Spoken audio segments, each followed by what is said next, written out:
Where is she? How, I'm not going to call on you because I can't see you. That's good, actually, by design. You guys are going to think we worked that out because our questions are so tough. Well, that's good. Does anyone see Skubik? Uh-oh. All right. You look prepared, so that's not good. Not good for me. And then we just, once again, someday we'll get Rick Albin. You guys watch Rick Albin? His show's incredible. And one day, is Wood TV here? No? There must be a lot going on in West Michigan. The roads were bad, so. You guys excited for some action on the House floor today? Been waiting for that for a while, haven't we? So that'll be good. So yeah, I just wanted to first of all announce a few things and then talk about our Oversight Committee. But I wanted to announce first of all, and this is highly anticipated, this Oversight Committee. It's gotten more press than any other thing we've done. But our new chairman of the House Oversight Committee is going to be Representative Jay DeBoer. So that's great, Jay.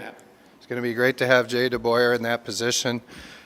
A very strong member of our caucus, somebody who takes it very seriously. I was the Oversight Chair, so I know what it takes, and it takes a tenacity and a commitment to digging into what these departments of government are doing and getting the truth. And you look at it, we have over 40, they told me today, 44 audits from last session that have either material or reportable conditions. And those are findings from the Auditor General. And the Democrats didn't have hearings on them, those 44. So when I was Oversight Chair, we had, and you remember, some of you were there, we had hearings on every one of these audits that found material or reportable conditions in these state departments. And you might remember we had hearing and multiple hearings, hearing after hearing after hearing on Child Protective Services. People said that was the worst audit they've ever seen. And then we keep getting them, and they keep showing that the Child Protective Services is not doing very well.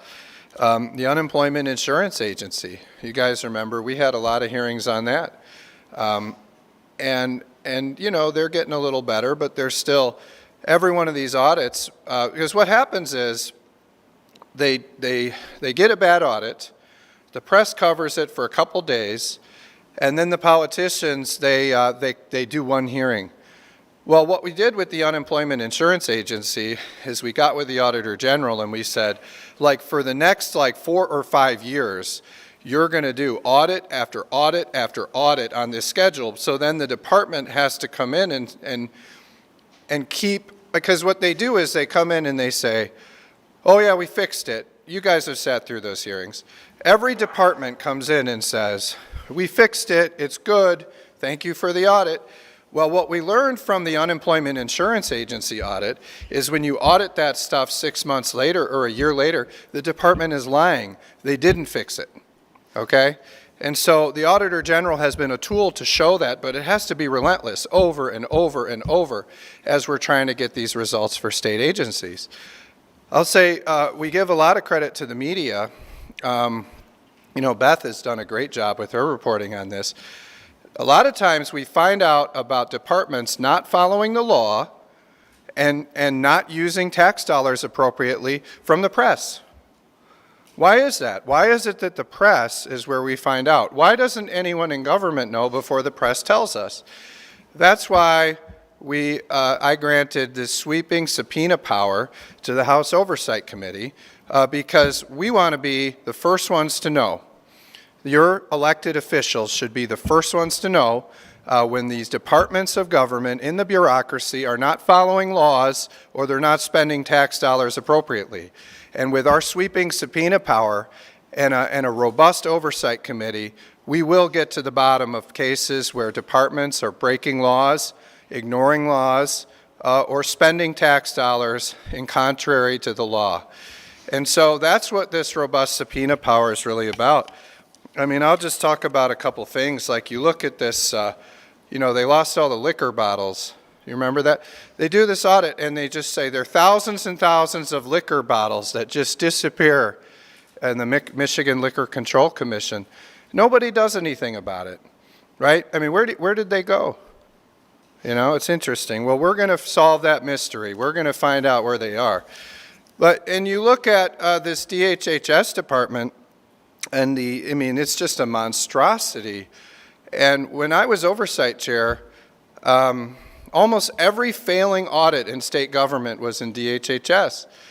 And I'd say you look at this, and they're even Democrats, by the way. If you look at what some of the Democrats are saying, I saw what Benson said yesterday.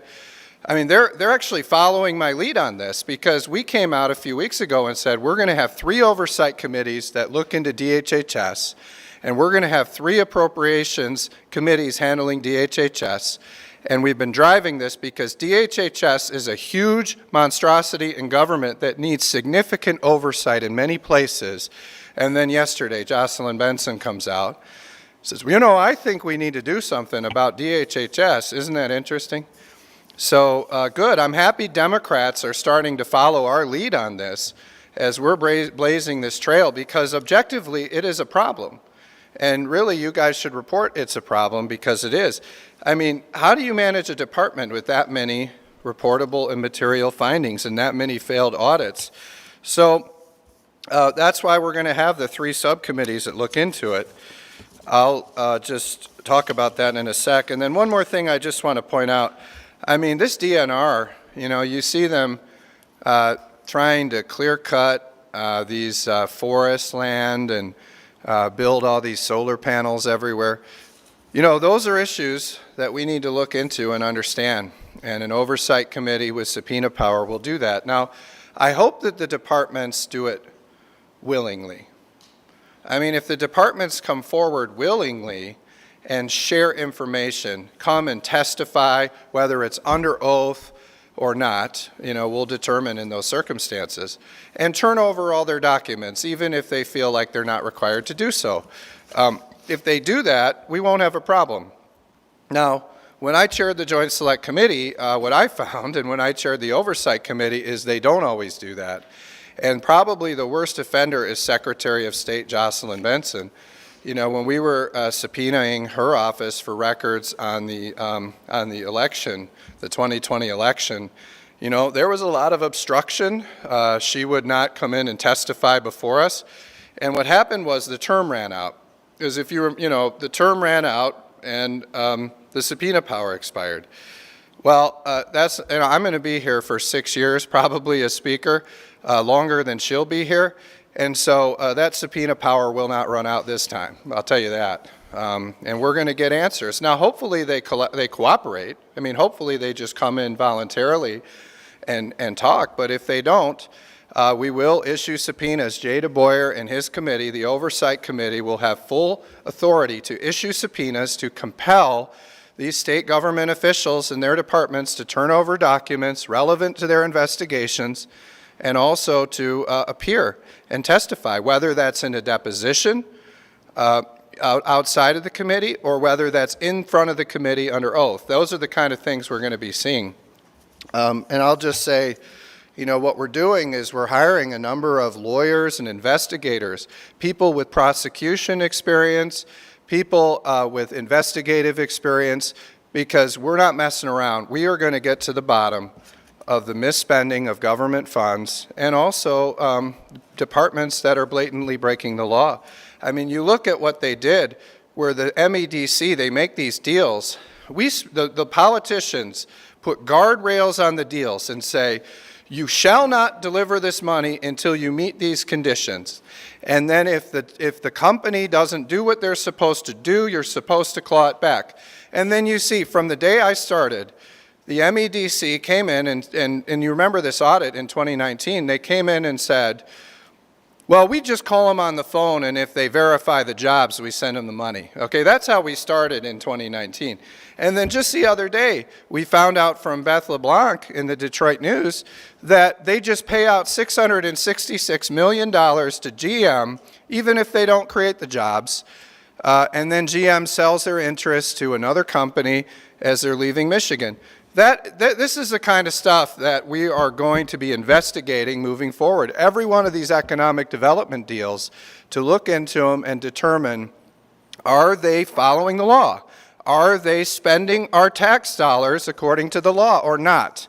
And if they're not, we're going to expose it and we're going to hold them accountable. So I have a lot more to talk about. I'll just say one more thing. I'll just remind you what the 6 subcommittees are. The first is a very important one, the weaponization of state government. That is a very important matter. You're seeing everyone from DHHS to our Attorney General and Secretary of State weaponizing government. You know, our child welfare system, I mentioned that. That is one of the biggest problems in state government. And because these vulnerable kids don't have lobbyists, nobody does anything about it. We are going to dedicate a subcommittee specifically to fixing our child welfare system and taking care of our most vulnerable kids. I mentioned the corporate subsidies and state investments, everything from these bad economic development deals, and maybe we'll find some good ones. I told our people, maybe the Detroit News is just biased against the MEDC, and when they come in and testify under oath, we'll find out that there are all these great economic development deals they did. It's just the Detroit News hasn't told us about them. I mean, that's possible. Anything's possible, right? But we're going to look into these corporate subsidies and the state investments. How are they? You know, somebody told me, you know, one of your reporting, I hate to pick on the Detroit News, but maybe it was you. So, you know, what are they making? $600, $700 million a year in investment income because they're not spending the money. And then they tell us that they need to raise taxes to fix roads. It's pretty interesting, isn't it? Or they didn't have enough money for school resource officers. So it's $600, $700 million a year in interest they're getting. Well, what are they, you know, we need to be looking into these state investments. That's why it's called corporate subsidies and state investments. Public health and food security. I mean, we all learned during the pandemic how fragile our food supply is. But, you know, we're also going to be looking into public health initiatives and nutrition initiatives of the state of Michigan. The Michigan Public Health Institute, which is a shady quasi-government organization where you see these people appear. They're on the DHHS org chart, but they work for MPHI, and then that shields them from accountability and transparency. So we'll be working on that, looking into that. And are these public health initiatives of the state of Michigan, are they making us healthier? With these free school lunches and free breakfasts, are they nutritious? And we'll be partnering as well, you see, with, you know, with Trump's DHHS department and some of their initiatives as we're looking into that oversight and how the state is cooperating with those initiatives. Homeland security and foreign influence. You know, you saw the University of Michigan is distancing itself from the Chinese Communist Party. That's a good thing. But we have all kinds of problems in our state, everything from drones flying around or, you know, are our bridges secure? Is our cybersecurity secure? And we have the Chinese Communist Party buying up farmland, battery plants, infiltrating our universities. There's a lot to do there in oversight. And then our state and local public assistance programs. As Democrats left their trifecta, now they didn't present all the bills, but the ones they did present, that greatly expanded the welfare state in Michigan. We need to look into, are our government programs going to the people they're intended to? Are they going to people, people that need them, that are working on an education, a job, or are they going to fraudsters? What are the checks they're doing? I mean, when I chaired the the Oversight Committee, you look at the UIA, these guys would come in and say, oh yeah, we're doing everything we need to do. And then we found out, no, they turned off all the fraud detection tools and they hid that from us for a year and they paid out billions of fraud. Well, are they doing the checks on all these expanded welfare programs, the food stamps, the cash assistance, and all the other ones, the unemployment benefits that they expanded? We're going to find out. We need to get value for tax dollars. We need to rein in these bureaucracies, and we need to make sure that the government works for the people again. I'll also point out that, all these state office buildings are empty. And I don't know where these workers are, but the Lansing Chamber of Commerce sure wants to know. So, we're going to be looking very carefully at the bureaucracy and the departments and understanding why is it that these workers are all working for home? And would they better serve the people of Michigan if they were in their offices doing work? I'll tell you, with Jocelyn Benson's office, we were all trying to file our required paperwork after the election. And we were going down there, and they told us the elections department is working in an undisclosed location for the foreseeable future, so you cannot turn in your forms here.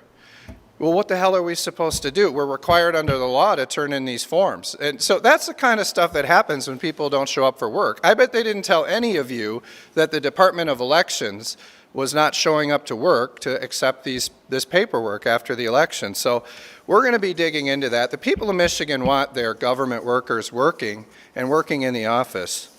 And I'm not even talking about the Lansing Chamber of Commerce. I mean, you look out how empty all these streets are out here. It's incredible. It's incredible. It's much different than when I started in 2019.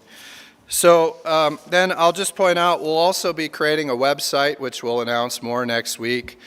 There's a lot of good people that work in government that see the fraud, that see the waste, that see the abuse, that see the departments mismanaging tax dollars and breaking laws. And when I was Oversight Committee Chair before, I would hear from a lot of these people. So we're going to create a website where people can report this information and help our Oversight Committee get to the bottom of these matters so government works better for people. So I'll turn it over now to our brand new Oversight Chairman, State Representative Jay DeBoyer. Thank you, Speaker Hall. All right. Appreciate that. How are you guys this morning?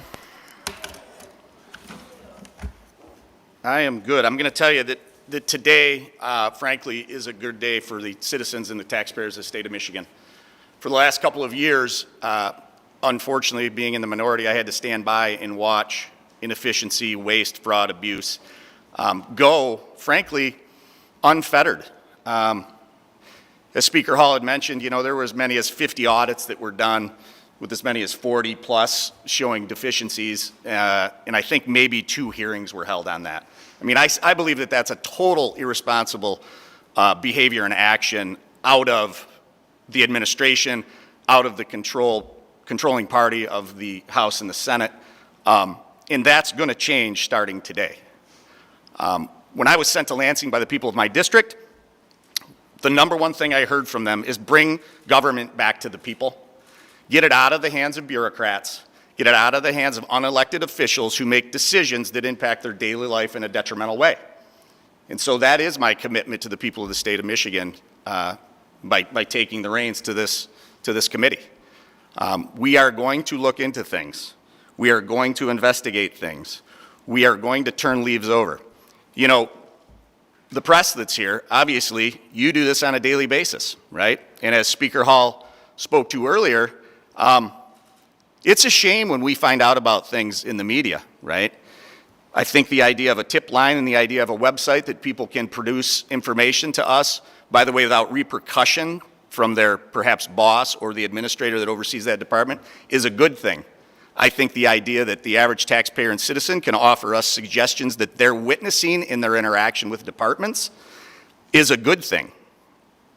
So I look forward to looking into this because the people of the state of Michigan deserve a much better government than they've received in the last couple of years.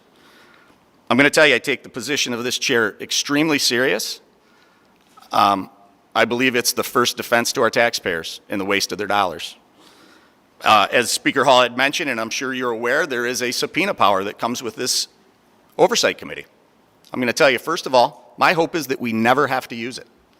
My hope is that when we ask a department head for documents or we ask an individual to come and testify, that they come and testify. The ultimate goal would be able to get this oversight committee rolling and never have to execute that subpoena power. And frankly, when we do have to execute that subpoena power, if we do have to execute that subpoena power, it's going to be done professionally, it's going to be done respectfully. It certainly is not going to be used as a political weapon. It will be used when we have decided as a committee that there is enough there that it should be used. You can hold me to that as we move forward. I believe respect is the number one aspect for an oversight committee to have validity. And I am going to be certain that that maintains with the oversight committee. You know, the taxpayers expect their departments to run efficiently. They expect their departments to run for their benefit. They certainly don't expect their departments to weaponize themselves against the individual to further a political agenda, to further a cause that the employees that may work at that department or the department head, or for that matter, the administration, wants accomplished. They're there to serve the people, not to hinder the people. So I can promise you that's going to be one of the angles that I'm looking at when I look at the behavior of departments, when we review these audits, when we look at what those deficiencies are. And in the end, this isn't a gotcha game. This is about changing the behavior of government to better benefit the taxpayers. That's what the end goal is. And I think you will see policies come out of the Oversight Committee and recommendations out of the Oversight Committee that will do just that with multiple departments within the state. You know, I mentioned the audits. To me, that's abominable, that we can have that many audits and literally nothing was done. The unemployment issue, $8 billion, $8+ billion, either fraudulently obtained or not being qualified to obtain, hasn't been clawed back. Millions and millions of dollars spent on leases on buildings that are empty because state employees aren't working in their office. And then we have the gall from an administration to say we need to raise taxes to fix roads? $8 billion. That's a big number. That's real money. You know, I just find it ironic, Speaker Hall, that we're rolling this out today, and just yesterday, as some of you may or may not know, I spent 12 years as a county clerk. A county clerk runs elections, maintains campaign finance, oversees that, if necessary, doles out fines, if someone doesn't behave in the manner they're supposed to within the campaign finance law. I find it ironic that just yesterday, our chief official that oversees the Bureau of Election and maintains control of campaign finance laws had a kickoff event and a campaign rally, essentially, in a state-funded government building. Now, there's going to be a debate, I'm sure, that says no harm, no foul. But I'm going to tell you that if 3 weeks ago Eric Nesbitt would have announced on the floor of the Senate that he was running for governor, everybody standing here would have lost their mind. Jocelyn Benson would have said that he's in violation of campaign finance. Dana Nessel very well may have called him a criminal, right? So the problem we have here is that there's this double standard that has occurred in government. It doesn't just apply from the administration to us. It applies from the powers that be to the citizens of the state of Michigan. Rules that apply to you but don't apply to the people who are enforcing those rules. I can tell you that that needs to stop, and from my authority on the Oversight Committee, we are going to navigate in a way that we will stop that. And we will expose that, and we will demonstrate to the people of the state of Michigan that the government is not going to continue to operate that way. So I think that moving forward with oversight is going to make our state better. It's going to make our state more efficient. My hope is that I deter some of the bad actors to come and take advantage of your hard-earned tax dollars. And so with that, I'll sum it up, say thank you, Speaker, for having the confidence in me to do this job. I can promise to you I will do it diligently to the best of my ability. And I look forward to doing this for people of the state of Michigan. Great. Wow. Great job. So, and I'll just say real quick, you know, this is about reasserting the power of the Michigan House, an equal branch of government. And over the last 2 years under Speaker Tate, it was really an extension of the governor's office. So that's why you didn't see any of these audits, because they were basically working for the governor, the whole House. So, there's a lot of work to do, a lot of cleanup work on these 44 audits that have material findings or other findings and haven't been heard yet. So we're going to have to work through that backlog and then work through all the new issues that come up too. I've given them the guidelines with those 6 subcommittees of the 6 areas that I would like to see the committee focus on. And as chairman, Jay DeBoyer will have the discretion to pick up other issues beyond those 6 with the full committee. I also want to say that the committee will have bills from time to time. There will be some legislation through the committee. What we expect each of these subcommittees and the committee to do is investigate and come up with recommendations and findings and present that, and then work to solve those problems through, budget boilerplate, through new laws and things that can make these departments work better for the people. So with that, I'll turn it over to questions. I'm sure you have a lot for Jay, but if there's any for either one of us, so any questions? Yeah, does Jordan have one? Okay, I see you back there, Jordan. Yeah, well, there's no, a lot of people consider what Winnie Brink's doing is weaponization of government with her frivolous lawsuit, but we're not, and people would probably want to see us have her subpoenaed, but we're not going to do that. So if that was your question, we should do it, but we're not going to do it. But the question I was going to say is, you mentioned bills. I was wondering if there was anything in particular, especially for like a first order of business, that you guys had in mind, or is this sort of something that, as needs arise, legislation will follow? Yeah, and the reason we won't do it is, see, I can't tell her what to do. She's an independent branch, and she can't tell us what to do. So her lawsuit saying that we should present, she doesn't. That's not a thing. The Senate doesn't tell the House what to do. Do you want to answer her question, or do you want me to? I can. You can. Yeah, Sure. he's the chairman, so let's see how he does. Briefly, so I'm not coming into this role with any preconceived goals, desires, wishes, issues, other than to look at everything thoroughly to make state government run more efficiently and more in the interest of the taxpayer, frankly. So no, there is no agenda. There's no directive from Matt Hall other than be responsible and be in the interest of the people of the state of Michigan at this point. Now, I can tell you as we move forward and we discover things, because I would say that it would be great to believe that there's no deficiencies in state government, but no one believes that. And as we find them, we will offer legislation that will and should and can improve that circumstance. So from that moment forward, we wouldn't have to worry about the falling back into the same old, if you will. I hope that answers your question. Yeah. Yeah, right here. Yeah.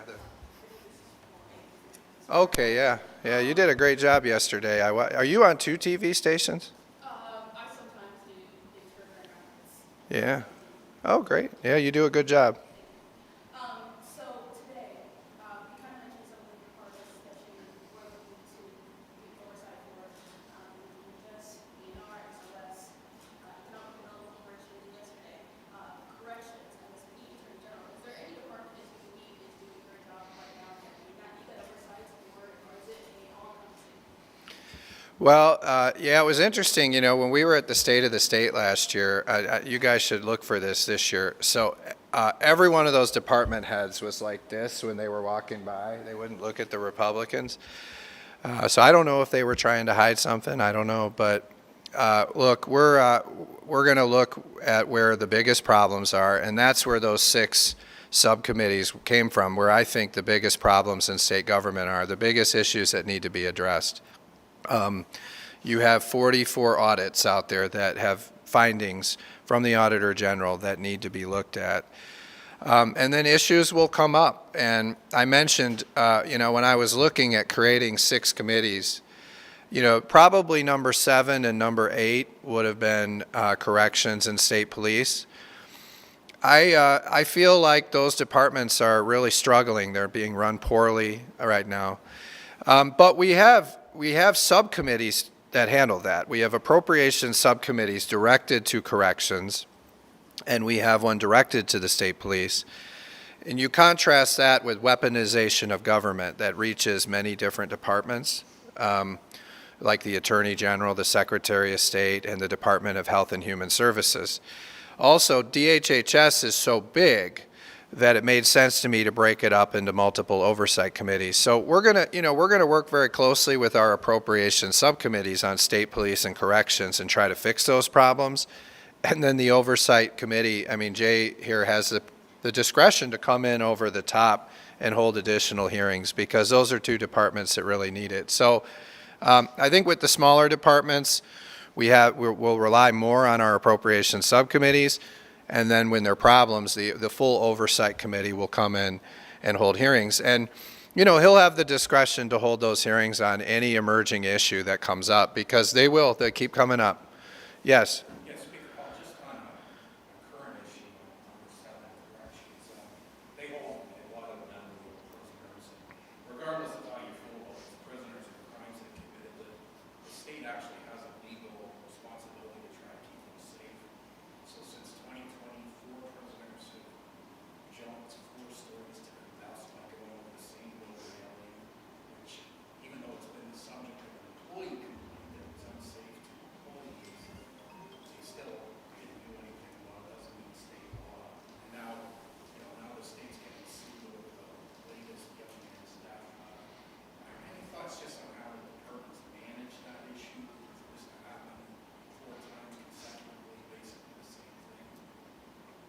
Yeah, so I'll say this, like, as a state representative, you get all kinds of calls.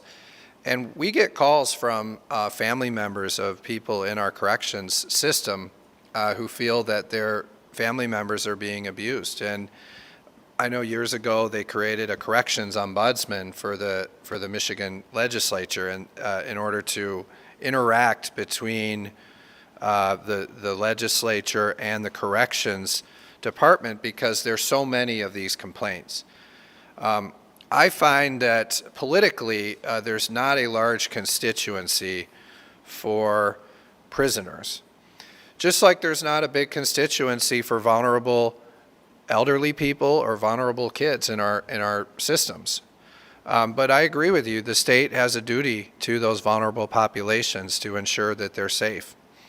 And we need to work more closely on getting our corrections department to do that. It's not the politically popular thing to do to ensure safe living conditions for prisoners and our corrections workers on the job.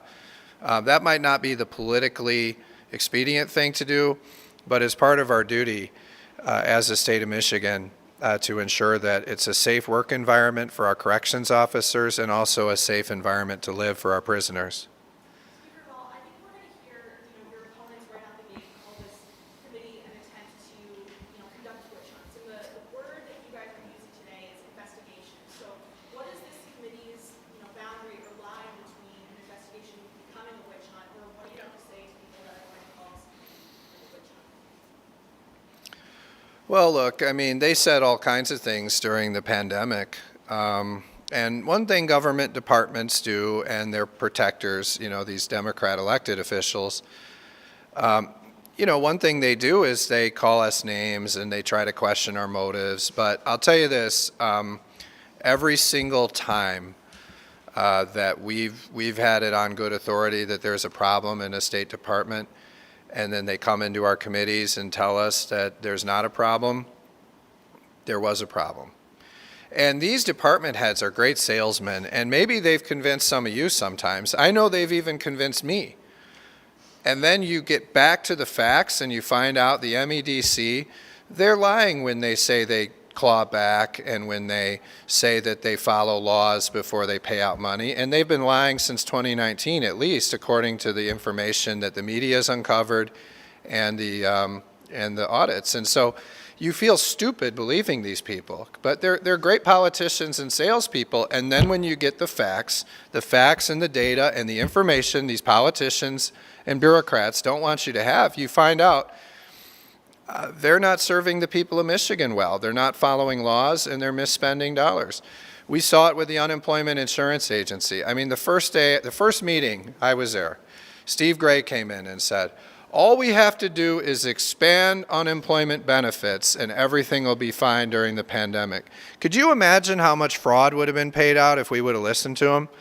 And then the Democrats just did it. They just expanded it, even though that system still isn't fixed.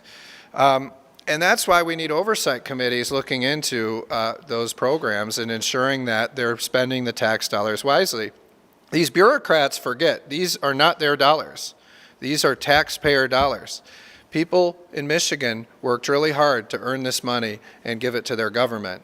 And we, as the State House, have a responsibility representing the people to ensure that that dollar is spent wisely and according to the law and according to the authority of the House Appropriations Committee in that budget that we all vote for. So, and then you look at Robert Gordon and all the things that happened when he was there in DHHS, some of which still continue today.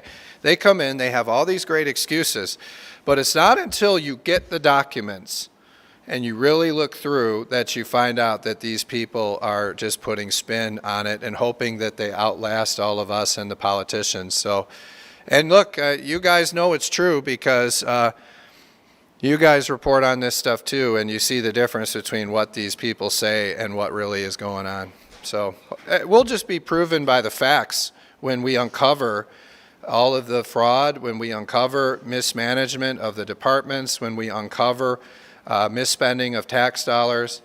And look, I was oversight chair. You saw every one of those audits we came through and we had concrete recommendations, we had concrete legislation, and we fought to improve the departments. Then maybe it'll give Jocelyn Benson some more things to campaign on since she's just adopting all my ideas. Yeah.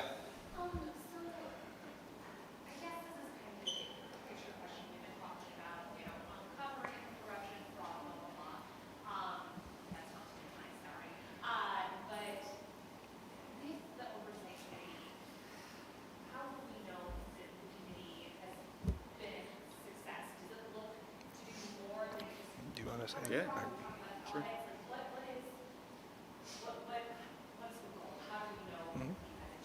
Yeah. Basically, you're asking how are you going to measure us, right?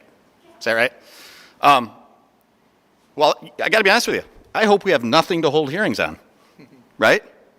But as I said before, we all know how government operates. We watch it. I've witnessed it in the 2 years I've been here.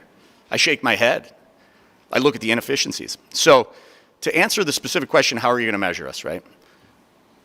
Look at what we investigate, look at the evidence we produce, look at the summary that we end with, and then look at the action we take, right? If there is nothing there, I'll be the first to raise my hand and say, you know, I was pleasantly surprised based on the initial information we were provided after we've done the investigation, there isn't anything here.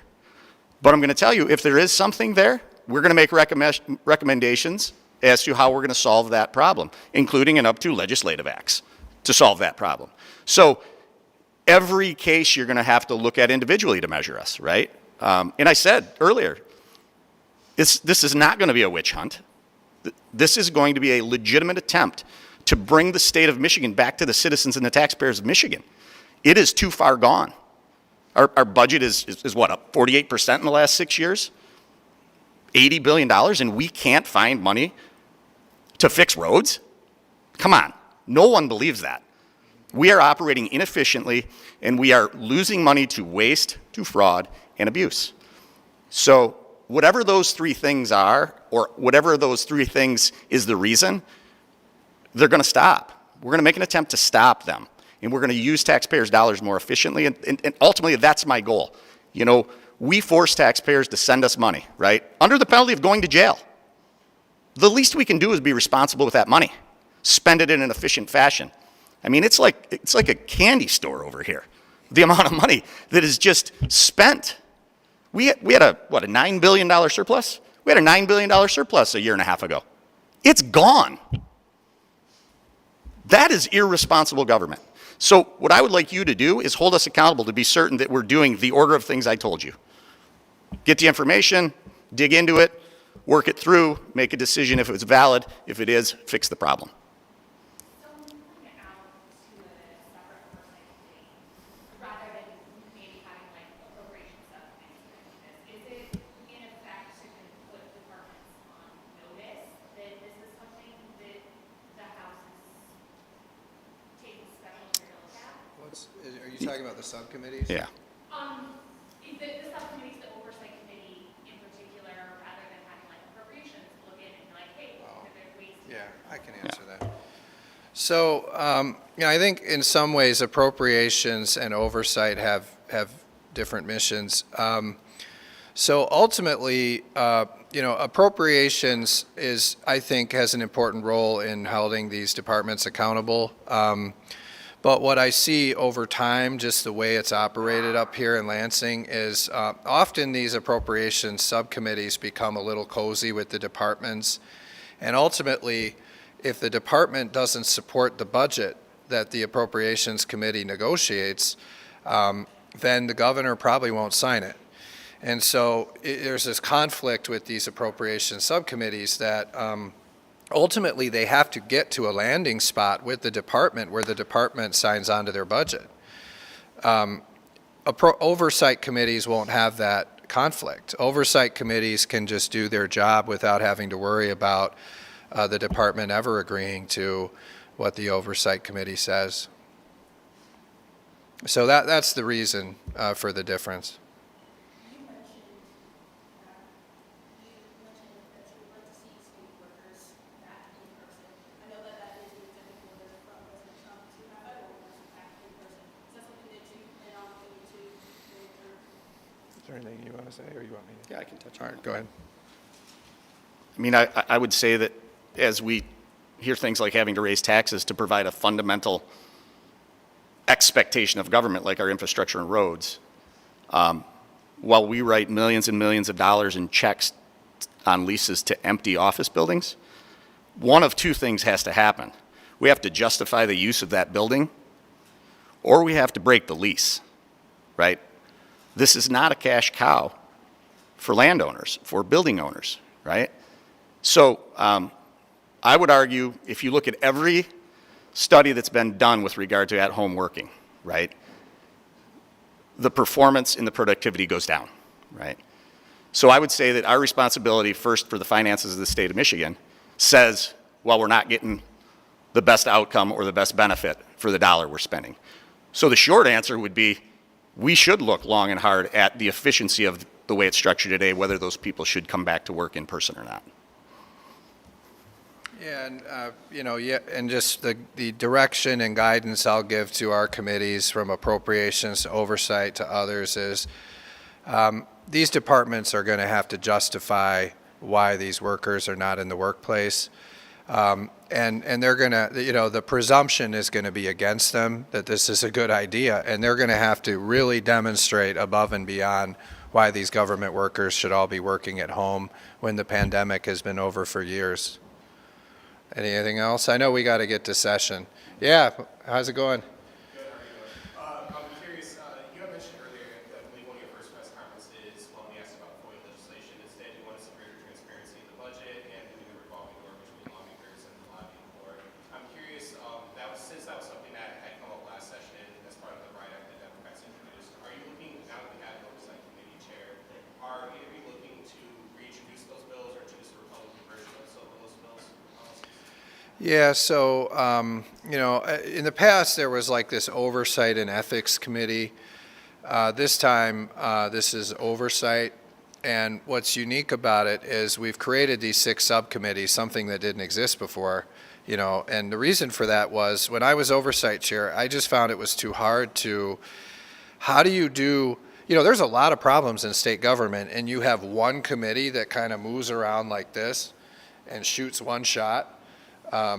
That's why breaking it up into more subcommittees allows for the flexibility for a committee with different leadership and to focus on different things so that we can get to all of these problems in state government that need to be fixed.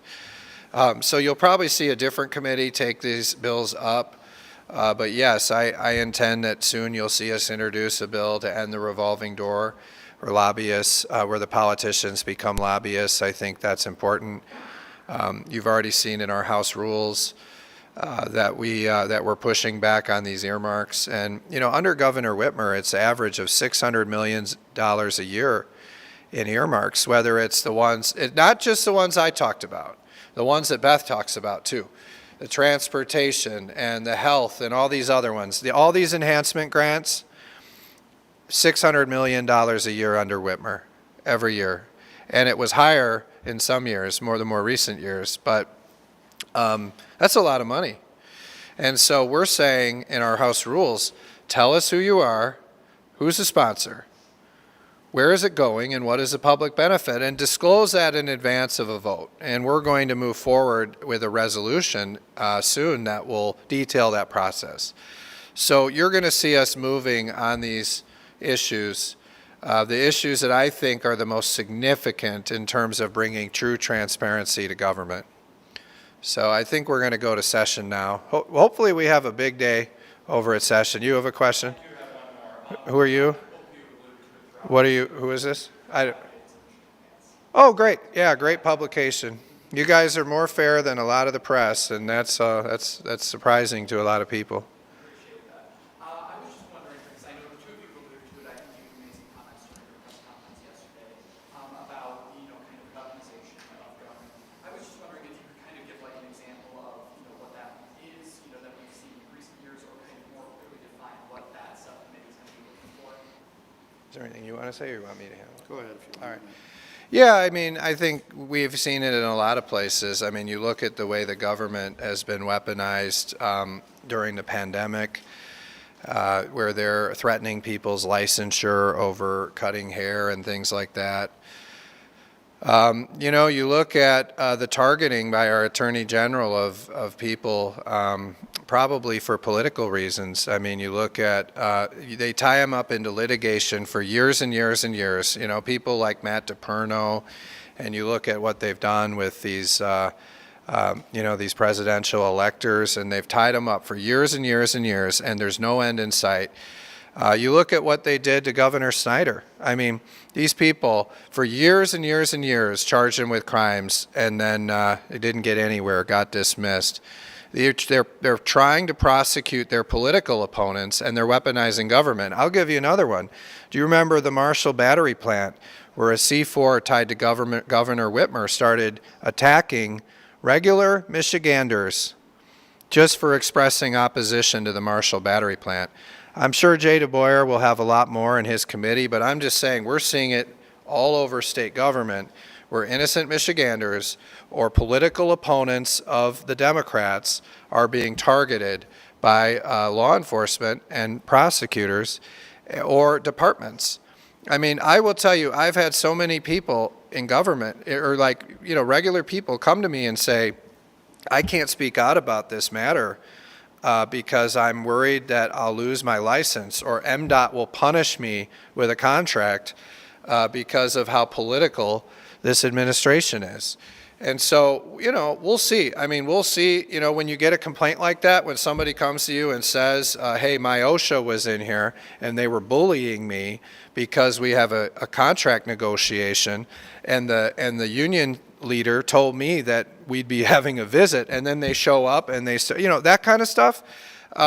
You take those issues, you look at the leads, you investigate them. Some have merit, some don't. The ones that do have merit, you move forward with those, and these subcommittees will look into them. And but again, no Michigander should have to worry for years and years and years of litigation with no end in sight and no direction, and then these things just get dropped. That costs hundreds of thousands of dollars to innocent Michiganders. The stress and the impact on their livelihood when government is targeting them is incredible. You look at what happened to Ken Borton, with what happened with the DNR up there. You should talk to him about that sometime. So it happens. It's been happening for years, and this subcommittee will look into it. I think we got session. Thank you. Thank you, guys.